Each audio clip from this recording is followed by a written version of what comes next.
د نیوز پریس چینل لیدونکو السلام علیکم، ستړي مشئ، پام وکړئ تازه لاندو مهمو خبرونو ته.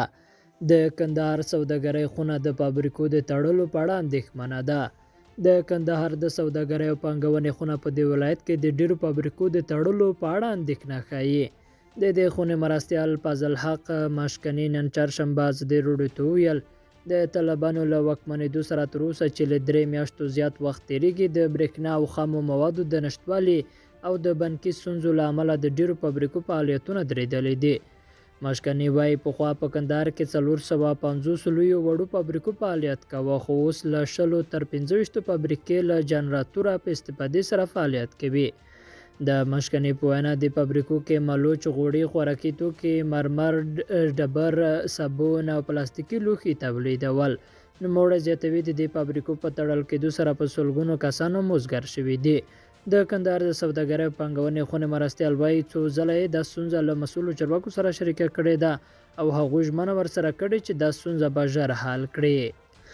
بل ورته خلک وایي د ډالرو لیلام په بازار کې د توکو پر بیو اغیز نه دی کړی. د افغانستان د خوراکي توکو ټولنه وایي د ډالرو لیلام په بازار کې د خوراکي توکو د نرخونو پر راټیټېدو هیڅ اغیز نه دی کړی.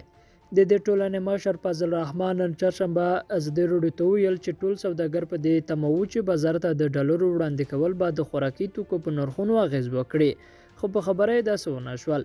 د نوموړي په خبره تېره ورځ د افغانستان بانک یوازې 2.5 میلیونه ډالر بازار ته وړاندې کړل.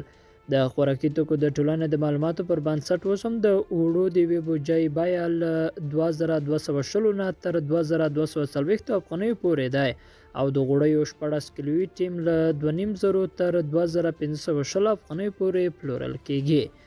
فضل الرحمن وایي که بانکي ستونزې حل نشي او د افغانیو ارزښت لوړ نشي، د خوراکي توکو نرخونه به نور هم لوړ شي.